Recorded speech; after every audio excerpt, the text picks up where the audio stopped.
Doctor ইউনূসকে নিয়ে বিস্ফোরক দাবি শেখ হাসিনার। আমাদের সময় একটি অনলাইনের রিপোর্ট দেখছি যে সাবেক প্রধানমন্ত্রী শেখ হাসিনা মার্কিন যুক্তরাষ্ট্রের নিউ ইয়র্কে তার দলের নেতাকর্মীদের সঙ্গে ভার্চুয়ালি তিনি যুক্ত হয়েছেন, অর্থাৎ জুম মিটিং করেছেন। সেখানে বিস্তারিত বক্তব্য দিয়েছেন। তার মানে শেখ হাসিনা এখন যথেষ্ট পরিমাণ অ্যাক্টিভ হয়ে উঠেছে। ভারত যত বেশি বাংলাদেশকে চেপে ধরার চেষ্টা করছে, শেখ হাসিনাও পাশাপাশি এখন অ্যাক্টিভ ভূমিকা পালন করছেন এবং ওই সংখ্যালঘু ইস্যু নিয়ে ভারত যেভাবে কথা বলছে ঠিক একইভাবে শেখ হাসিনাও কথা বলছে। সেম ভারত এবং শেখ হাসিনার বক্তব্য এখন এক এবং অভিন্ন।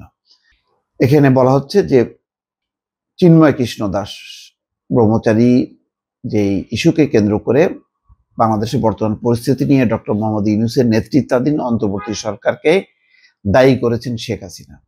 এই সময় ডক্টর ইউনূসকে গণহত্যার মূল চক্রী হিসাবে তিনি দাবি করেন। বলছেন যে বাংলাদেশে মন্দির গির্জায় হামলার ঘটনায় বর্তমান শাসকই দায়ী।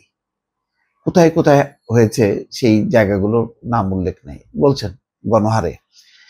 সম্প্রতি আমেরিকার নিউ ইয়র্কে আওয়ামী লীগের এক সমাবেশে ভার্চুয়ালি অংশ নিয়ে বক্তৃতায় তিনি এসব কথা বলেন। সেই সময় সাবেক এই প্রধানমন্ত্রী দাবি করেন তার বাবা শেখ মুজিবুর রহমানের মতো তাকেও খতম করার চক্রান্ত করা হচ্ছিল। সবাই বাংলাদেশের সংখ্যালঘু জনগোষ্ঠী, ধর্মস্থান এবং ধর্মীয় সংগঠন ইসকনের উপর হামলার নিন্দা করেন শেখ হাসিনা। তিনি বলেন, আজ আমার বিরুদ্ধে গণহত্যার অভিযোগ আনা হয়েছে, কিন্তু বাস্তবে মোহাম্মদ ইউনূসই ছাত্র সমন্বয়কদের নিয়ে একটি সুনিপুণ পরিকল্পনার মাধ্যমে গণহত্যায় লিপ্ত হয়েছেন। তারাই মাস্টার মাইন্ড। মানে যেখানে তার বিরুদ্ধে অভিযোগ, এখন সে বলতেছে ডক্টর ইউনূস এই সমন্বয়কদেরকে নিয়ে গণহত্যা করছে। চিন্তা করেন। বলছেন যে এমন কি তারেক রহমান লন্ডন থেকে বলেছেন যে যদি মৃত্যু চলতেই থাকে তাহলে সরকার টিকে থাকবে না, যোগ করেন তিনি। অর্থাৎ বলতেছে যে যদি এটা মৃত্যু চলতে থাকলে সরকার টিকবে না। এ সময় প্রধানমন্ত্রী পদে ইস্তফা দিয়ে ঢাকা ছেড়ে দিল্লি যাওয়ার কারণও ব্যাখ্যা করেন তিনি বলেন, নির্বিচারে যখন মানুষজনকে হত্যা করা হচ্ছিল আমি দেশ ছাড়ার সিদ্ধান্ত নেই। আমার ক্ষমতায় থাকার দরকার নেই। নিরাপত্তা কর্মীরা যদি গুলি চালাতেন গণভবনে অনেকেই মারা যেতেন, আমি সেটা চাইনি। আরে বাপরে!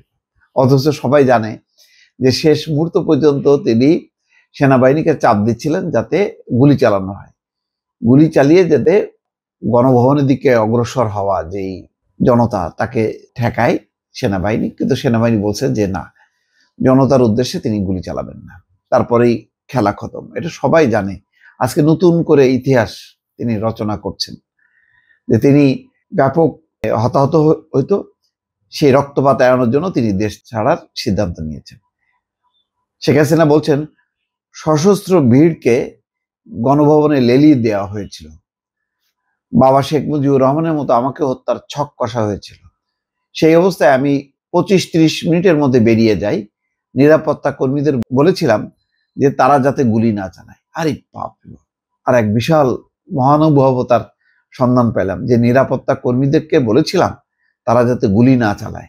তখন নিরাপত্তা কর্মীরা তার কথা শুনছে? সেনাপ্রধান কি তার কথা শুনছে? এই সময় এখন আজগুবি একটা ইতিহাস শেখ হাসিনাকে রচনা করতে হবে, কেননা এখন মুখ রক্ষার বিষয়। সবচেয়ে বড় কথা হলো যে এখন তার মানে শেখ হাসিনাকে পৃষ্ঠপোষকতা দিচ্ছে এখন ভারত। এটা পরিষ্কার যে এখন শুধু ওই মাঝে মধ্যে ফেসবুকে বক্তৃতা বিবৃতি বা দলীয় কোনো নেতা কর্মীদের সঙ্গে যে অডিও ফাঁস হতো, এখন সেই জায়গা থেকে আর এক ধাপে তিনি উঠেছেন। সেটা হচ্ছে এখন জুম মিটিং শুরু করেছেন। দেখা যাক এখন শেষ পর্যন্ত ভারত সরকারের উদ্দেশ্য আর শেখ হাসিনার উদ্দেশ্য যে এক এবং অভিন্ন, এটা মোটামুটি আবার প্রমাণিত হলো। দর্শক ভালো থাকবেন। আল্লাহ হাফেজ।